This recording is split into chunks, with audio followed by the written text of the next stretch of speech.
បាទជំរាបសួរពុកម៉ែបងប្អូនជនរួមជាតិបាទថ្ងៃនេះគឺថ្ងៃទី19ហើយថ្ងៃនេះលោកប្រធានសំរងស៊ីគាត់បានអញ្ជើញមកចូលរួមបន់កឋិនទាននៅវត្តភ្នំសារីហើយលោកប្រធានសំរងស៊ីគាត់កាន់អង្គកឋិនធំមួយត្រៃធំមួយដើម្បី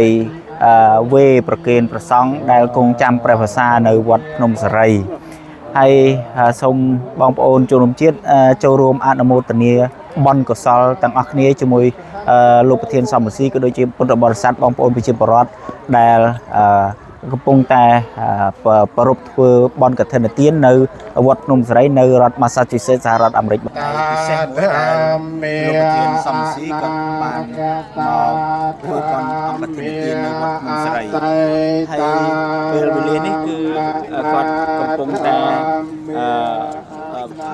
ដាក់ចង្ហាន់រាប់បាតព្រះសង្ឃដែលព្រះអង្គកំពុងតែទ្រង់ប្រណិប័តហើយជំរាបមកថាលោកប្រធានសំរងស៊ីគាត់គឺជាអិសរាជជននយោបាយមួយរូបដែលគាត់តែងតែសា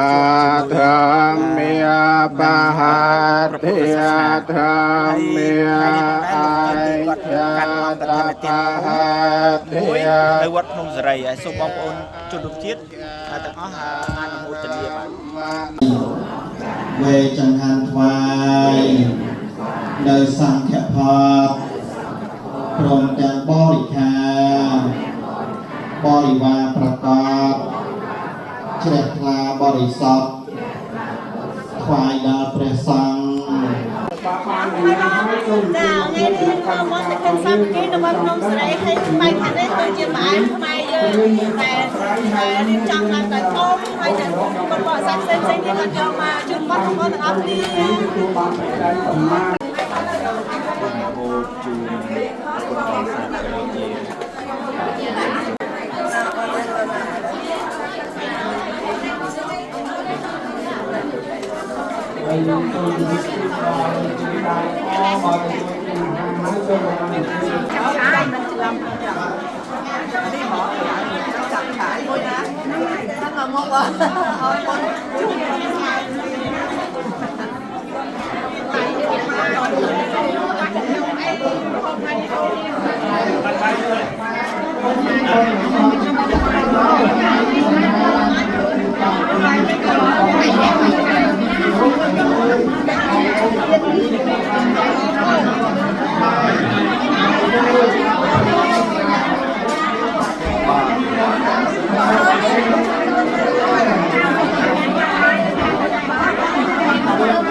ចាជំរាបសួរបងខ្ញុំមកពី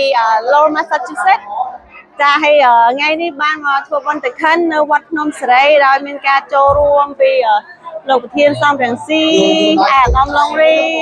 អាដាមនៅរំដួលព្រមទាំងពុទ្ធបរិស័ទមកពី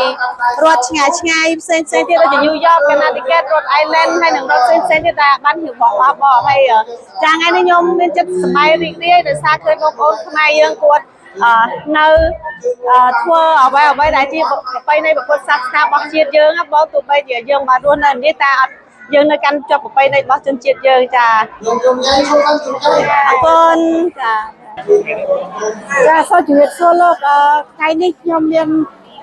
ចិត្តសប្បាយរីករាយណាស់បានមកចូលរួមបុណ្យកឋិនតាមប្រពៃណីខ្មែរយើងណាបរមរានមកហើយបុណ្យកឋិននេះគឺល្អបំផុតចាព្រោះការធ្វើបុណ្យកឋិននេះគឺមានការចូលរួមពីបងប្អូនគ្រប់មកពីរដ្ឋផ្សេងដែលខ្ញុំបានរៀបរាប់អស់ហើយជាពិធីមួយដល់និយាយអត់ចង់ចាញ់ដឹកស្រុកទេចាព្រោះពិធីធ្វើបុណ្យកឋិននេះធំណាស់ចាសម្រាប់សាសសង្ឃពហិហើយមានមោទនភាពមួយទៀតដែលខ្ញុំបានចូលរួមជាមួយលោកប្រធានសំរងស៊ីជាមួយលោកជំទាវជូឡុងសូមបរាលោកជំទាវមួសុខួរអញ្ចឹងខ្ញុំរំភើបមែនទែនដែលខ្ញុំចាក់ចេញពីស្រុកកំបោរខ្ញុំនឹកសូមជូនពរបងប្អូនទាំងអស់បានចូលរួមថ្ងៃនេះសូមឲ្យមានសុខភាពល្អសូមជូនកុសលផលបុណ្យទាំងអស់នេះបានទៅចដូនចតាគ្រប់រូបចាសូមអរគុណ